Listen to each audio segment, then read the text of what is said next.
Buenas noches, bienvenidos una vez más al Fuego de Zeus. Hoy tenemos un programa distinto. Hoy recordaremos programas pasados, los cuales recordaban y nos hablaban de la cosmovisión andino-amazónica.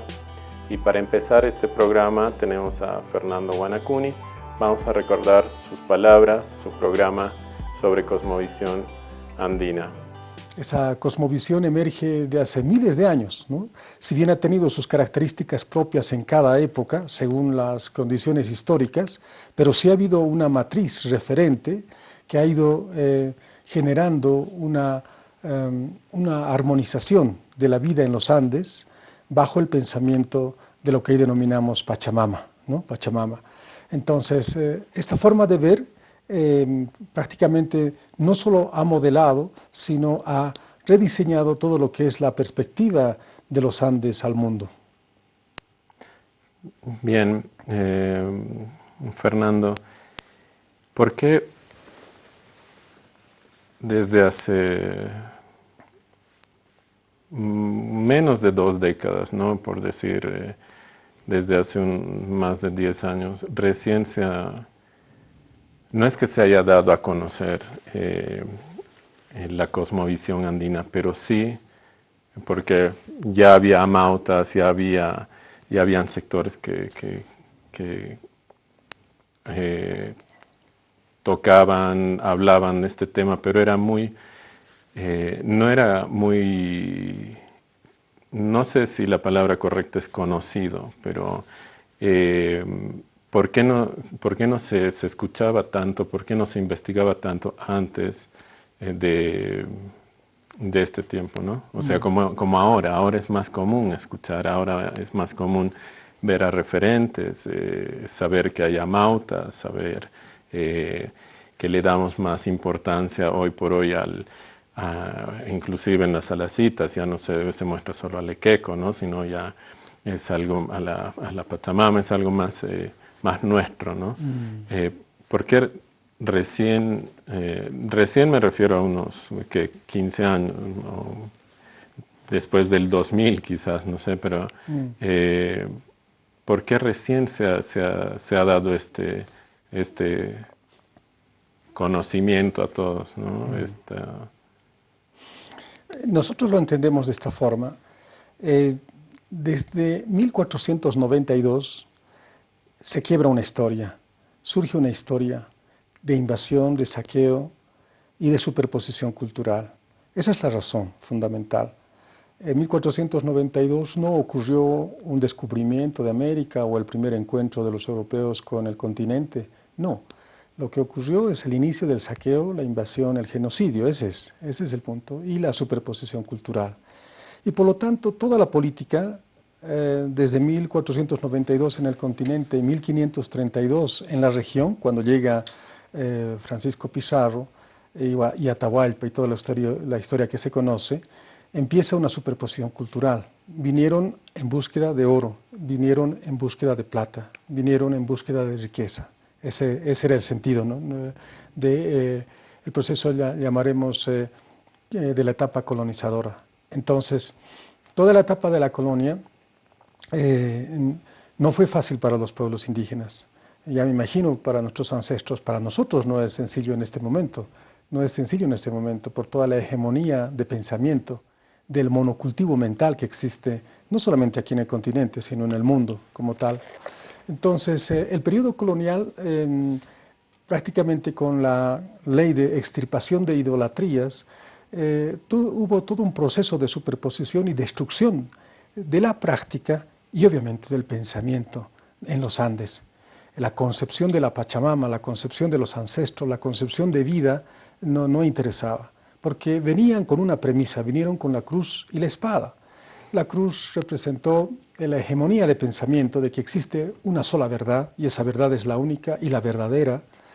Y lo otro, todo lo demás que no se asemeje ni se parezca es pagano, es hereje y por lo tanto no autorizado, eso es. Y la espada es la obligatoriedad de la ley, porque sí o sí tenía que pensar el indígena de la forma impuesta en la hegemonía del monocultivo mental. Por eso es que tampoco se trató de recuperar, más de lo contrario, se trató de destruir todo eso y hacer desaparecer. El periodo republicano tampoco fue una condición favorable para lo indígena. El periodo republicano fue simplemente el traspaso de un poder del español al criollo, fue el traspaso de poder nada más. Aquí el debate sobre la libertad de pensar o de la práctica de la cosmovisión ancestral no estaba en debate. Eso mantuvo la hegemonía de la estructura colonial. El periodo republicano fue simplemente un traspaso de poderes y la persecución continuaba, porque las leyes del periodo republicano desde 1825 tampoco favoreció a la recuperación ni a la práctica libre de lo que es la cosmovisión ancestral, nuestra vida ancestral, en nuestra propia creencia. Porque cuando estamos diciendo nuestra práctica ancestral, estamos diciendo nuestra espiritualidad, al final estamos diciendo nuestra espiritualidad, en qué creemos. Y obviamente nuestra creencia se puso en lo que hoy se denomina la herejía, ¿no? Lo pagano, ¿no? Lo brujo. Entonces, obviamente en la concepción de que ellos tienen la verdad y esa verdad viene de una forma de pensar, obviamente hubo una persecución explícita en la colonia, implícita en el periodo republicano. El periodo republicano se seguía persiguiendo a los amautas y a tiris, ¿no? Recordemos que las grandes luchas que en el año 1781 los catari y los amaro fueron grandes pensadores, amautas y atiris, quienes articularon durante 10 años para que emerja este proceso de pensamiento de los catari y los amaro, ¿no? Pero no prosperó, obviamente, porque el criollo dijo, ¿no? El indio será liberado solamente por la lucidez del criollo. Entonces detuvo eso, porque lo veían como peligro. En el año 1899 hubo un gran movimiento aquí en Bolivia, que son el movimiento de Pablo Zarate-Vilca, de los Vilca. Ahí estaba Pablo Zarate-Vilca, Nicolás Mita-Vilca, varios Vilcas que se levantaron ante la estructura colonial republicana. Entonces, cuando José Manuel Pando, aliado con los hermanos aymaras y quechuas, derrotaron a los alonsistas, a los conservadores llamaremos, y se cambia la sede de gobierno, y entre Fernández Alonso y José Manuel Pando, ellos dicen al final, no, aquí el enemigo no somos nosotros, es el indio, y lo traicionan y lo matan a Pablo Zarate-Vilca en 1903, y obviamente ahí eliminan otra vez al movimiento indígena originario, y eso implicaba pues todo un retroceso nuevamente. Entonces empieza el periodo de 1900 adelante. Nuestros abuelos se dieron cuenta de que realmente las condiciones de lucha eran distintas, entonces había que cambiar de estrategia. La lucha de guerrillas, de enfrentarse cuerpo a cuerpo, había una gran desventaja. Las armas modernas estaban en manos de los blancos, de los mestizos, de los criollos, y las pocas armas que teníamos no servían de nada, por más que teníamos el número a favor nuestro para definir una lucha. Entonces, surge en el año 1931 el movimiento Warisata, ¿no? Warisata, que es un movimiento muy importante para nosotros, porque es el periodo de Avelino Ziñani, Bernardo Cosme, de Elizardo Pérez y de varios seres que se reunieron en Warisata para empezar un periodo. Ahí se dijeron, tenemos que recuperar nuestra forma de sentir, de pensar, de ver el mundo. Esa es nuestra cosmovisión. Tenemos que recuperar nuestra identidad. Nuestra identidad es el valor fundamental, nuestra creencia, nuestra espiritualidad. Y empieza todo un periodo de recuperación del año 1931 al año 1940. El periodo de Warisata se cierra después de 9 años, cuando el gobierno ya considera, el general Peñaranda, considera como un lugar de insurrección, porque obviamente no era bien vista de que recuperen su espiritualidad, su forma de pensar los pueblos indígenas. Se cierra, pero ya en ese periodo ya habían preparado a varias generaciones y las generaciones retornaron a sus comunidades en el año 1940. En enero del año 1941 se cierra Warisata, pero Avelino Ziñani les dice a todos los que retornan a sus comunidades de que reenseñen nuestras formas de pensar, nuestras formas de cantar, de bailar, de hacer nuestras ceremonias, es decir, nuestra cosmovisión. Y eso se sumerge nuevamente en las comunidades, 1941, enero. Eso tiene su vertiente porque se empieza a hablar en las comunidades de nuevo de nuestra fuerza, de nuestra creencia, de nuestra filosofía, llamaremos, de nuestra forma de pensar. Y eso tiene su cauce en 9 de abril del año 52, ¿no? Después de 10 años, porque eso ya había generado una efervescencia en las comunidades indígenas. Por eso cuando el MNR se aparece en la Revolución de Abril, aparece ya con los íconos tihuanacotas, ¿no? Y obviamente con el pensamiento de Pachamama. Recordemos, en esos tiempos había Fernando Díaz de Medina, que hablaba sobre el Sariri, Pachacuti, es decir, había atisbos de que algo estaba hablándose en el suburbio, tal vez, de las ciudades, en las comunidades, en los ayllus. El Pachacuti, por ejemplo, para nosotros es un proceso de retorno de nuestros ancestros, de nuestros abuelos. Es el retorno de nuestra vida en equilibrio y en armonía. Es el retorno de la Pachamama. Entonces, esa efervescencia obviamente concluyó en un proceso político, pero obviamente el proceso político no definió como debería haber definido el proceso revolucionario del 9 de abril, porque no entendió el paradigma comunitario, que es lo que estábamos exigiendo, sino nos sumió en el paradigma individual, la parcela de la tierra, y destrozando la concepción comunitaria, en la práctica comunitaria del ayllu. Entonces se destrozó muchísimo, se parceló la tierra. Si bien obvio hubo algunos logros, llamaremos, del voto, pero simplemente son dádivas de una democracia que obviamente no resultó en nada.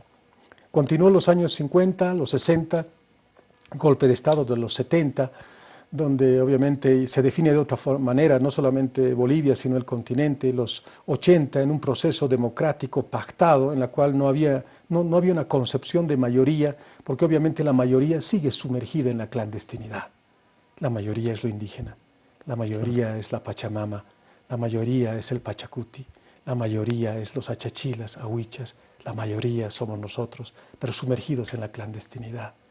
Por eso los 80, los 90, hay un periodo en el cual hay como una espera de algo, y ahí surge Carlos Palenque.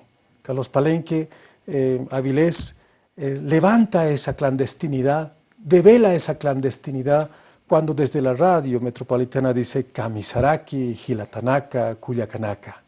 Es decir, nuestra voz, la voz ancestral, esa voz clandestina de la Pachamama, de los ancestros, de nuevo se levanta y empieza la efervescencia de lo que fue Condepa y todo lo que es el proceso que derivó obviamente en un proceso político en la cual nuevamente se empieza a sentir esa efervescencia, esa fuerza que está todavía latiendo detrás con el rostro andino, moreno, con el rostro de raíces milenarias. Bien, ahí escuchábamos a Fernando Guanacuni hablarnos sobre cosmovisión andina y la vuelta al Pachacuti, a nuestros orígenes, la vuelta de nuestros ancestros. Ahora es el turno de Lautaro Smith, que nos va a hablar sobre nuestras costumbres andinas. Primero he de decirte, Eduardo, que la filosofía está íntimamente ligada con la cultura aymara. En realidad hay ese amor a la sabiduría por parte de todas las culturas de la humanidad. Todas las culturas tenemos una filosofía profunda, pero particularmente la aymara tiene unas categorías especiales. Siempre he querido mencionar que el idioma aymara es el idioma del filósofo, el idioma quechua el del poeta y el guaraní el del guerrero. Y así cada idioma tiene su propia vocación, pero nuestra cultura ha podido captar muchas lógicas que han venido de diferentes partes, y esa síntesis de pensamiento es la virtud que tiene este idioma como para poder explicar muchas cosas. En este caso vamos a hablar de la muerte de Todos Santos, que viene a ser una simbiosis cultural entre el mundo católico europeo y la parte central, que es la cosmovisión andina, que tiene relación con todas las tradiciones que realizamos. De Todos Santos solamente quedó el nombre como Todos los Santos de la tradición católica. Después no tiene prácticamente nada que ver con esta tradición católica. Y nosotros como bolivianos hemos tratado de hacer este sincretismo y llevarlo a otras partes del mundo. Lugares donde hay bastantes bolivianos va a estar presente por estas fechas la mesa de Todos Santos. Dos cositas, porque también nos ven chicos y bueno, adolescentes, estudiantes, la palabra sincretismo, ¿no las puedes, antes de que sigas, explicar qué significa, por favor?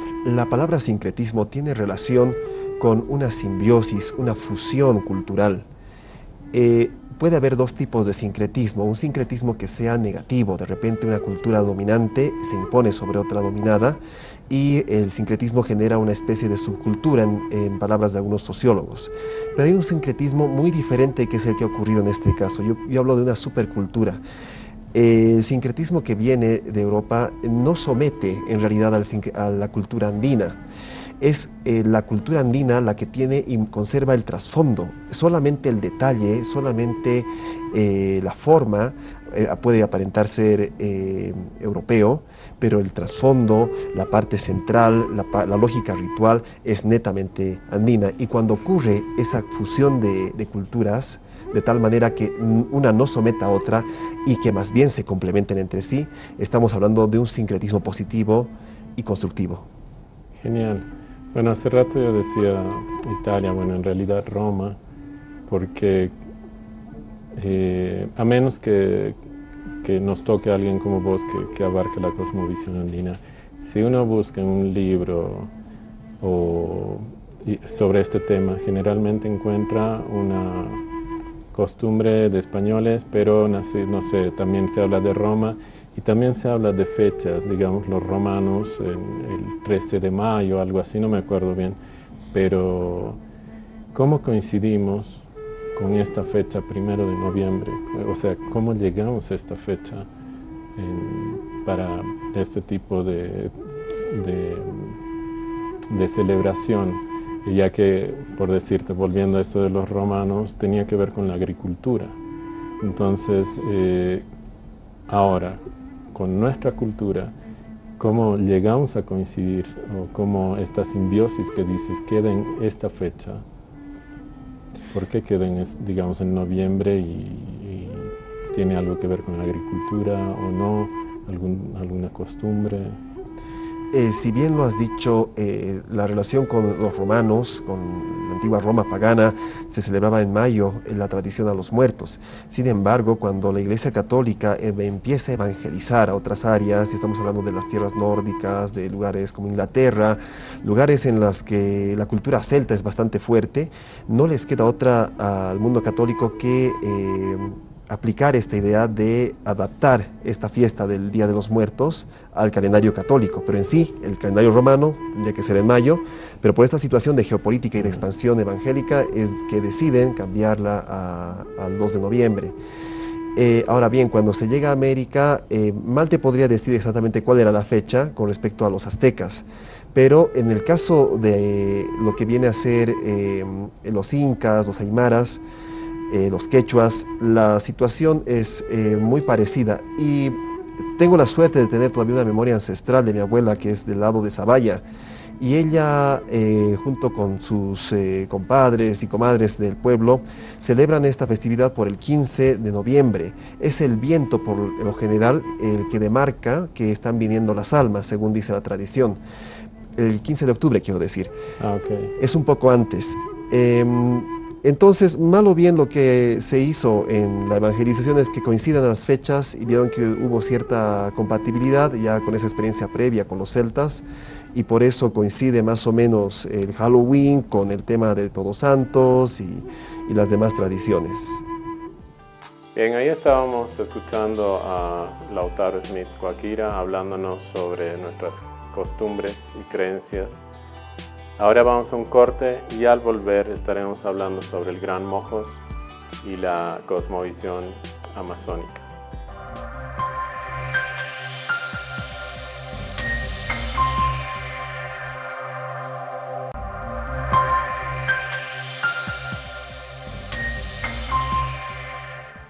Bien, estamos de vuelta con el programa. Como les había anticipado, hablaremos de cosmovisión amazónica y si recuerdan, la encargada de este tema, por así decirlo, era Rosario Aquín. Así que bueno, vamos a recordar lo que decía sobre el Gran Mojos. Voy a empezar entonces por el Gran Mojú civilización hidráulica. ¿De dónde viene la palabra mojú? Han habido varios escritores que han ubicado la palabra mojú en raíz quechua o en raíz aymara. Pero para nosotros la palabra mojú, mojos, viene de mojú, que en idioma mojeño significa país boscoso y llano. ¿Sí? País boscoso y llano. ¿Por qué? Porque toda esa zona es zona de sabana inundadiza, ese es su ecosistema. Como toda nación de esta tierra que ahora se llama Bolivia, fue una nación multiétnica cuando llegaron los españoles. Y no tenían un Dios unitario, es más, no tenían el concepto de Dios a la manera que entendemos desde el punto de vista occidental que lo que es Dios, ¿no? Una trascendencia unitaria, no. En el caso de los pueblos del mojú, ellos veían en la naturaleza como un ente creador. Y la naturaleza como ente creador era lo que había posibilitado la presencia de los astros y de los seres. Y por lo tanto consideraban que estos astros y estos seres poseían espíritu. Y por lo tanto habían seres que eran dueños de parcialidades. Los mojú se consideraban hijos de los bosques, de los ríos y de los lagos. Y por eso lo consideraban sagrado, porque estos bosques, ríos y lagos estaban habitados por espíritus. De ahí que habían espíritus benéficos, como por ejemplo los espíritus favorecedores de la cosecha, de la caza, de la pesca, y habían espíritus de los cuales había que cuidarse. No maléfico, porque no había el concepto de demonio, de diablo, eso lo trajo la colonia, ¿no? Entonces, estos espíritus eran el rayo, el trueno, de lo cual había que cuidarse. Y habían espíritus neutros, benefactores, como por ejemplo el arcoíris o el arama, que era una deidad bien importante en el mundo del Gran Mojú. Después, esta vida espiritual estaba gobernada por diferentes niveles de seres humanos, ¿no? Habían, por ejemplo, los brujos, magos y hechiceros que estaban a cargo de la salud del pueblo, de la gente. Eran curanderos, manejaban las hierbas, la sabiduría de la curación y de la sanación del cuerpo. Pero además había otro grupo que eran los intermediarios entre las deidades y los hombres. De los más importantes de este grupo estaba el Tarauqui. El Tarauqui quiere decir el de la vista clara, el que lo ve todo, el que ve más allá que el resto de los mortales. Entonces, este era un intermediario. Para devenir Tarauqui tenías que pasar un año en el bebedero. El bebedero era el lugar sagrado, donde se encontraban todas las reliquias de la religiosidad. El bebedero, entonces, era el lugar donde tú tenías que exiliarte durante un año sin agua, sin comida y sometido a la influencia de ciertas hierbas ácidas. Por eso era que los tarauquis eran ciegos, porque se ponían unas hierbas que destruían la visión física, ¿no? Porque se suponía que tú tenías que adquirir una visión trascendente, ¿no? No mirar por tus ojos, sino mirar por el alma, el espíritu, ¿no?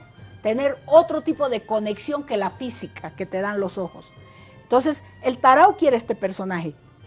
Si tú sobrevivías en esas condiciones, devenías Tarauqui. Pero obviamente la mayoría de la gente no sobrevivía un año en esas condiciones y se morían, ¿no? Entonces, una vez que ya estaba investido de la autoridad, obviamente era reconocido por todo el pueblo.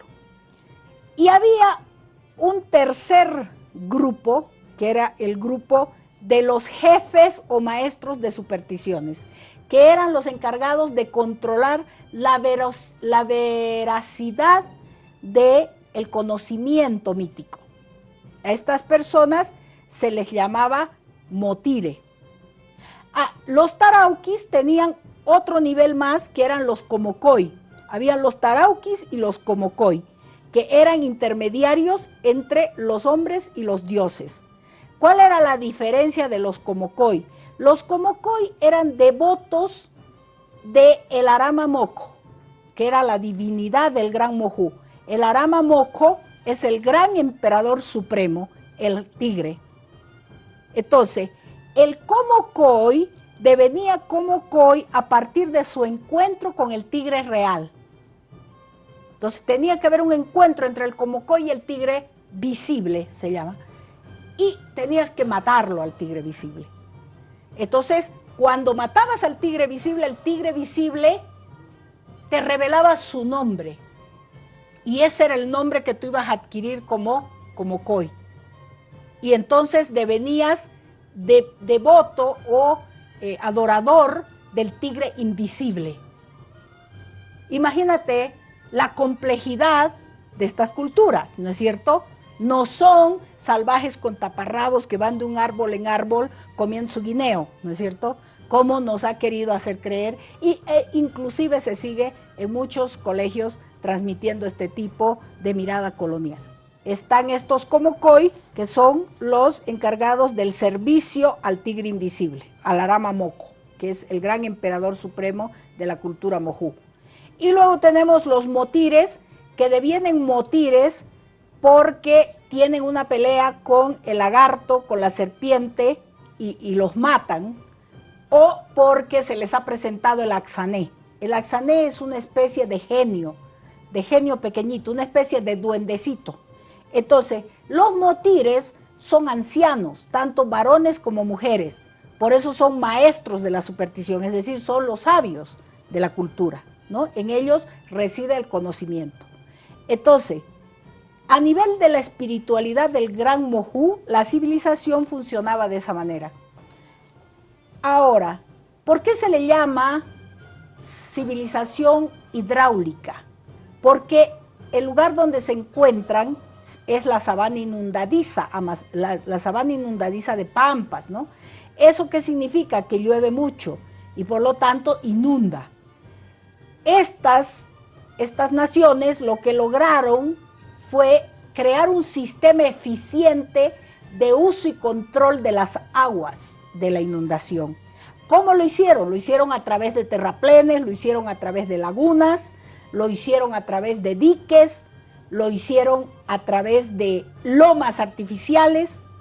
Si nosotros tenemos la oportunidad de ir al Beni alguna vez, desde el avión vamos a ver la evidencia empírica de estas obras hidráulicas, ¿no? Porque son terraplenes que tenían de 8 a 10 metros de ancho por 300, 400 metros de largo por 3, 4 metros de alto. O sea que ahí te puedes dar cuenta de la envergadura de estas construcciones hidráulicas. Y también podemos apreciar las lagunas perfectamente circulares o rectangulares o cuadradas que uno puede ver desde el avión.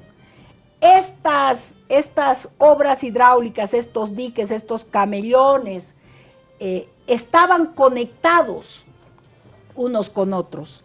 Y en la intersección de estas conexiones estaban las lomas. Las lomas tienen superficies hasta de 4 o 5 hectáreas, con 20, 30 metros de altura.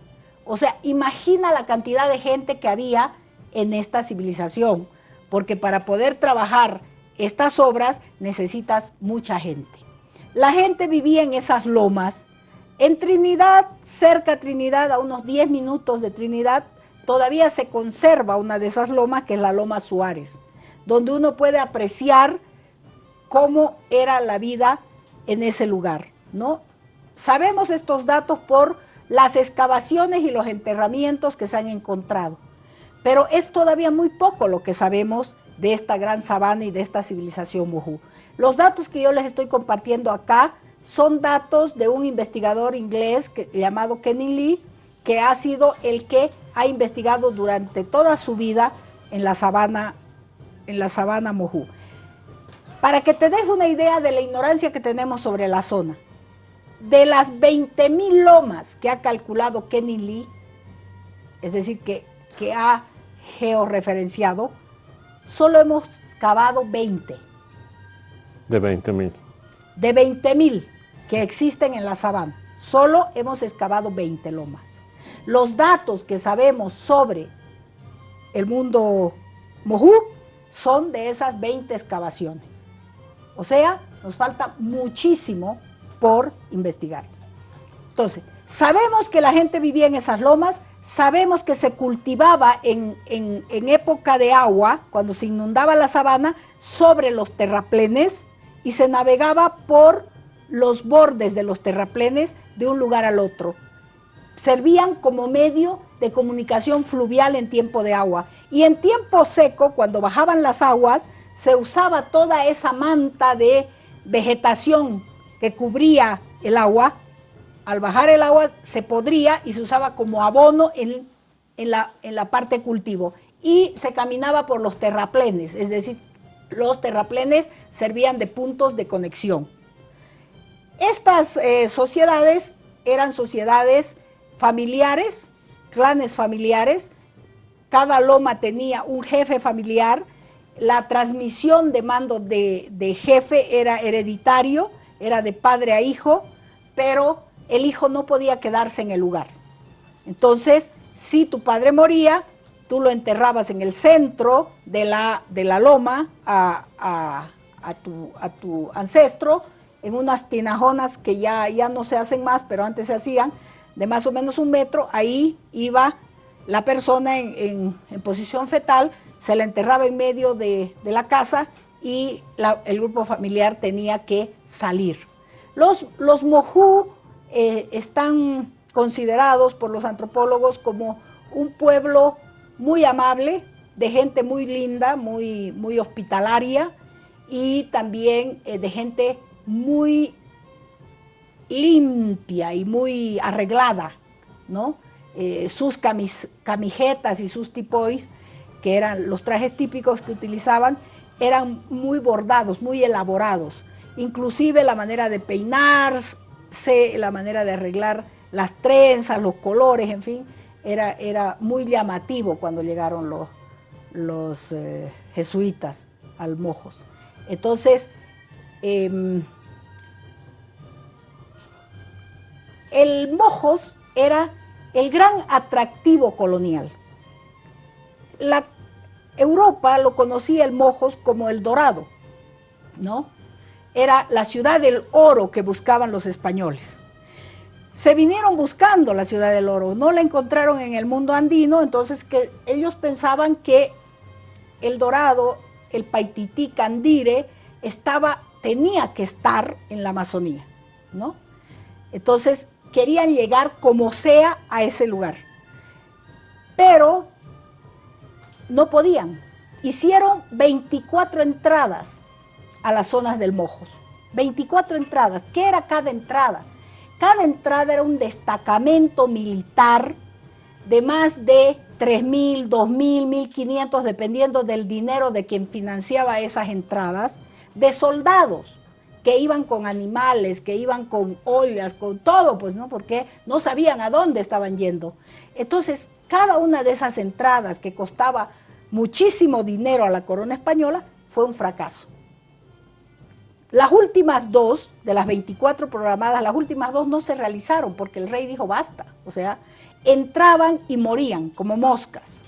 No solamente porque había una guerra de guerrillas por parte de los indígenas, que conocían muy bien su territorio y los esperaban y los pulverizaban, sino además porque la exuberancia de la vegetación, el tipo de bichos y de fieras que habían ahí también hacían su parte. Entonces no podían llegar, hasta que el rey Felipe dijo, no va más esto, ¿no? Sin embargo, como suele ocurrir, ¿no?, con las paradojas de la historia, cuando ya pensábamos que nos hubiésemos salvado, resulta que un grupo de curitas jesuitas en Santa Cruz deciden tomar la misión por su cuenta. Y dicen, bueno, ya que el rey no va a financiar más, nos iremos nosotros con nuestra platita. Y se vienen desde Santa Cruz en un callapo, ¿no?, navegando por el río a la deriva. Salen desde Santa Cruz 12 misioneros y llegan a las costas de los Toromona en el 1536, 3 de ellos. Los demás mueren en el camino. Llega Cipriano Marván, Joseph del Castillo y el otro no me acuerdo ahorita, pero llegan 3. Entonces, encostan, es que cuando uno dice paradoja, justamente es como el chiste de la historia, ¿no? Porque estos señores, ¿dónde van y encostan? Justo en las riberas de la etnia toromona. Que los toromona era como decir los achacachi, ¿no? Era un grupo muy temido en toda la región, porque se decía que estos toromona, cuando entraban en guerra y sometían a los pueblos, se comían el corazón de sus víctimas, ¿no?, de sus enemigos. Entonces, imagínate que estos 3 curingas llegan justo ahí, moribundos, barbones, totalmente esqueléticos, ¿no?, por todo el trayecto, que era más de un mes por agua, y quedan ahí tirados, hasta que un grupo de hermanos indígenas va a recoger agua y los ve. Y, oh sorpresa, los recogen y se los llevan a la comunidad. Los curan, los alimentan y empieza el gran proceso de colonización jesuítica en el Mojú. Los 3 sacerdotes, una vez que están restablecidos, vuelven a Santa Cruz con un grupo de guías y entran una oleada de jesuitas mayor y empieza el periodo reduccional. Los indígenas que hasta ese momento manejaban los ríos del Beni, ¿no?, son reducidos a lo que se llamó misiones. Los jesuitas crean un sistema teocrático. ¿Qué quiere decir eso? Bajo el gobierno de Dios. Bien, ahí teníamos a Rosario Aquín hablándonos sobre el Gran Mojos, la Amazonía, y en esto del periodo reduccional, o más conocido como las misiones, y la creación de un sistema teocrático, creer en un solo Dios. Ahora es el turno de Palmiro Soria. Muchas gracias. Bueno, realmente esta es una reflexión bien importante, ¿no?, porque incorpora por primera vez sobre el tapete la dimensión constitucional de la Amazonía, inaugura una nueva dimensión de la Amazonía. Hasta ese momento la Amazonía no existía en la constitución política del Estado, es decir, no existía en el imaginario del país. Hay unas imágenes desdibujadas de la Amazonía. Es decir, pero en el 2009, la Amazonía en un país como Bolivia, que es un país de regiones, de muchas regiones, ¿no? Entonces, la única región que ingresa con personalidad propia dentro de la constitución política del Estado es la región amazónica. Y uno tiene que preguntarse por qué. Porque la región andina, o la región chaqueña, o la región de los valles, ¿no es cierto?, es decir, o la región Camba, por decirte, cruceña.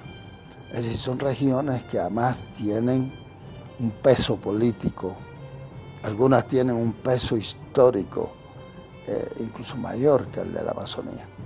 Entonces, ¿qué pasó? ¿Cómo fue posible que la Amazonía se constituyera en un sujeto constitucional, porque ahí habían delegaciones más numerosas y más fuertes que la delegación amazónica. Sin embargo, es la región amazónica la que aparece en la Constitución con 3 artículos fundamentales, ¿no es cierto?, que definen a la Amazonía.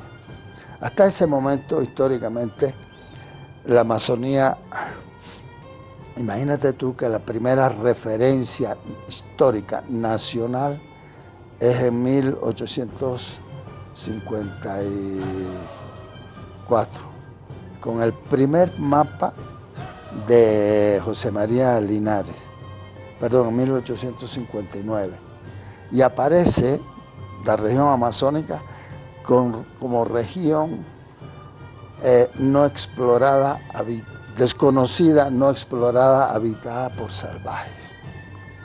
Entonces, 34 años después de la fundación de la República, te encuentras con que esa es la primera definición, es la primera aproximación que el Estado boliviano da de la Amazonía. Entonces, obviamente, y cuando dice región no explorada se refiere también porque hay una tendencia muy clara del colonialismo europeo, español fundamentalmente, y otros, cuando ya creyeron que habían acabado con el oro, que habían despojado a los pueblos indígenas andinos particularmente de su oro, y cuando algunas búsquedas de Lenin, del Dorado, nombres, ¿no es cierto?, que el fabulario amazónico indígena inventó para connotar que ahí había una región donde abundaba el oro. La leyenda del Dorado dice que el Inca o el jefe de Estado, por decirlo de alguna manera, el jefe de la tribu, cada año se bañaba, se entalcaba, por decir así, en polvo de oro, se iba hasta la mitad de la laguna en una barca y ahí lanzaba sus ofrendas de oro y se zambullía y ahí quedaba. Entonces, desde la mitología indígena, bueno, se estimuló, ¿no es cierto?, la angurria de oro, de plata, de riqueza de los españoles. Claro, la relación, fíjate, los españoles tenían una visión muy clara mercantil del oro y de la plata, pero nuestra gente no. Nuestros ancestros tenían una visión más estética de esos objetos. Lo utilizaban para adornar sus palacios, para hacer sus obras de arte. Había una visión del valor de uso, no del valor de cambio, ¿no es cierto?, de esos metales preciosos que fueron una gran motivación, digamos, durante la conquista. Así llegaron hacia la Amazonía. Nuestro nombre de la Amazonía es un nombre colonial, ¿no?, puesto por don Francisco Orellana, que navegando por el Amazonas, también en las últimas búsquedas de oro, vio que unos indígenas lo atacaban, porque los indígenas vieron que habían personas raras ahí que estaban ingresando en sus territorios sin pedir permiso. Y entonces vio hombres con cabelleras que disparaban sus flechas, ¿no es cierto? Y como tenía el torso desnudo, no le veían los senos, entonces el tipo se imaginó las amazonas, ¿no?, en la mitología griega, que se cortaban los senos para poder disparar sus flechas. Así surge, digamos, ese nombre colonial, pero hay una preexistencia a la colonización española de miles de años. Hay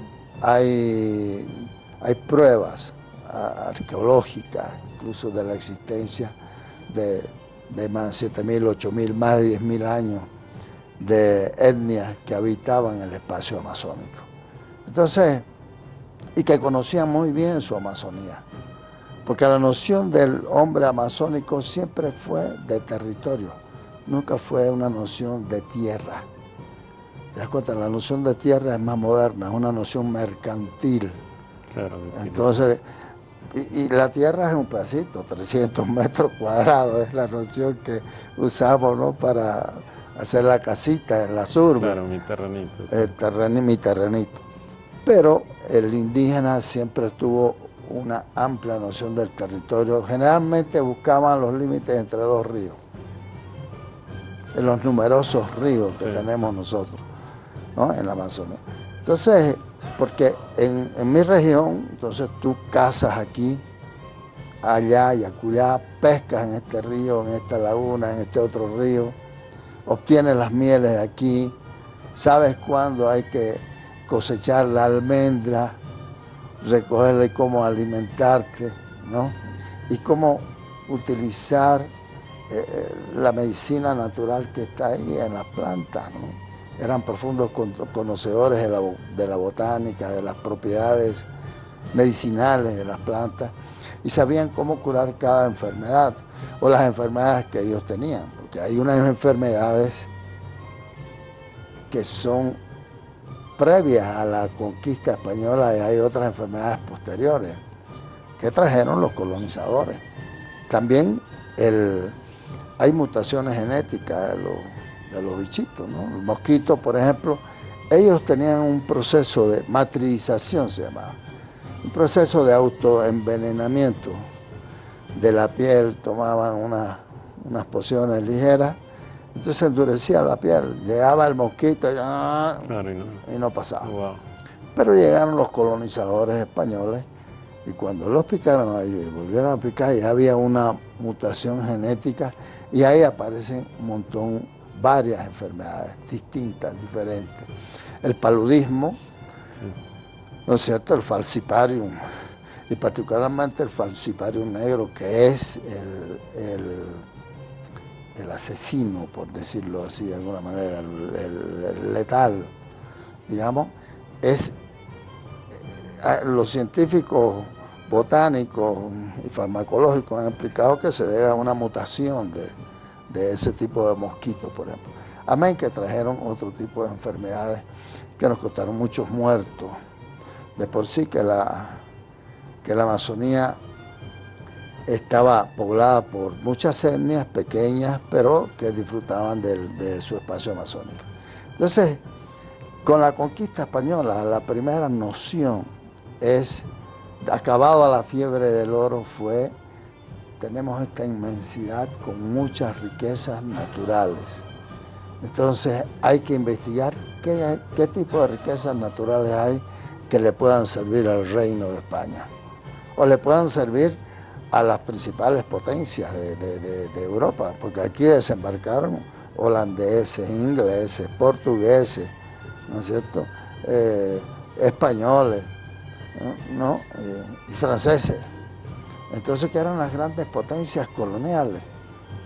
Y en eso descubrieron el caucho. Y descubrieron algunas cosas, ¿no? Antes la cascarilla que se usaba para combatir la fiebre amarilla.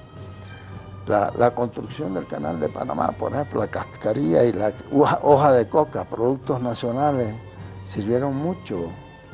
Uno para controlar un poco el paludismo y la otra para mantener vigorosos, enérgicos. Entonces las muchas etnias, fíjate que cuando se funda la República se dice que existía aproximadamente unas 100 etnias, con la particularidad que algunas etnias no reconocían las fronteras nacionales, ¿no? Tú te encuentras los SEJA, por ejemplo, te encuentras ahora mismo un clan en el Perú, un clan en Brasil y en Bolivia hay como 3 clanes. Es decir, y los tipos no se hacen ningún problema y se visitan, vienen para acá, para allá y nadie se pregunta si necesitan pasaporte, visa o alguna cuestión de esas, ¿no? Entonces, y tienen incorporado, obviamente, hay una cultura, hay una visión, hay mitos, leyendas que definen a esos seres humanos, pero siempre el contacto con la naturaleza, una relación amistosa con la naturaleza que ha distinguido siempre al mundo indígena. Entonces, fíjate que es una casualidad cuando Linares en el mapa o su geógrafo escribe región no explorada, se están refiriendo a un conocimiento que está en marcha, porque la ciencia de esos países mandó a sus exploradores a explorar qué había para llevarse, qué cosas podemos extraer de la Amazonía que nos sirva, y en eso se tropezaron con el caucho, que es muy, muy importante lo del ciclo del caucho. Y era un territorio inmenso, con poca población,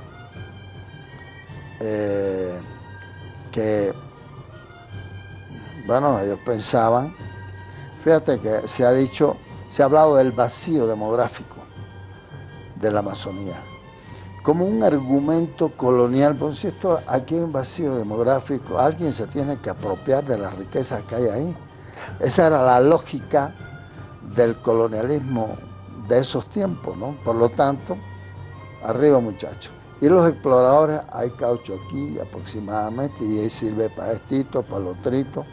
En Europa se usaban galouchas para proteger los zapatos, los calzados del barro de esa época, se usaban para hacer abrigo, para protegerse de la lluvia, y luego cuando se inventó procesos para, ¿no es cierto?, para mejorar las propiedades del caucho, entonces todo tipo de ruedas, todo tipo de carruajes usaron, y todo tipo de armas que usaron ruedas también. Entonces la demanda del caucho fue muy importante a partir del último tercio del siglo XVIII hasta 1940, digamos, y después se prolongó en agonía hasta los 60. Pero ahí hay una historia brutal y muy interesante, porque la conquista fue, o ese caminito fue hecho contra los pueblos indígenas, que eran los propietarios originarios de esa tierra. Entonces además fueron tomados prisioneros y prácticamente esclavizados como mano de obra para el caucho. Después viene episodios donde la mano de obra la traían de Santa Cruz, los reenganchados. Esa famosa calle decía, calle Bénido, para donde se va y no se viene, ¿no es cierto? Y los cazaban prácticamente con engaños en chicherías, bares y cantinas, etc. Hay un proceso de superexplotación brutal en los cauchales bolivianos. Entonces, además, entre las varias variedades de caucho, en nuestra región hubieron los mejores cauchales. Si la pérdida del Acre, la pérdida del purús, la del Acre con Brasil, la de Perú, básicamente fueron guerras provocadas por esa riqueza, ¿no es cierto?, y que el Estado no tuvo capacidad para defenderla. Y realmente la actitud estatal hacia su Amazonía, entonces fue siempre deleznable durante toda la República. Bien, ahí teníamos, recordábamos lo que había dicho Palmiro Soria sobre la Amazonía, sobre el Gran Mojo, sobre el Beni. Ahora vamos a un corte y volvemos en un par de minutos.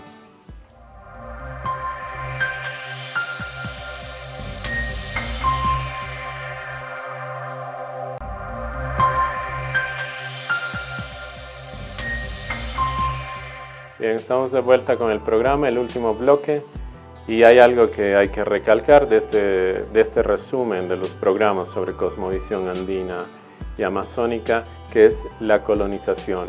Fernando lo plantea como un genocidio. Escuchamos a Rosario hablarnos sobre cómo comienza el periodo de reducción, cómo nos colonizan este grupo de curas, de 3 curas jesuitas, y creo que eso es lo más importante que tenemos que recalcar sobre estos programas, perdón. Y bueno, aprovechando la ocasión, estamos a fin de año, nos falta todavía un programa, pero queremos hacerles la invitación para el próximo año al Fuego de Zeus. Estaremos con nuevas cosas, nuevos invitados y obviamente más filosofía. Hasta el próximo programa. Gracias.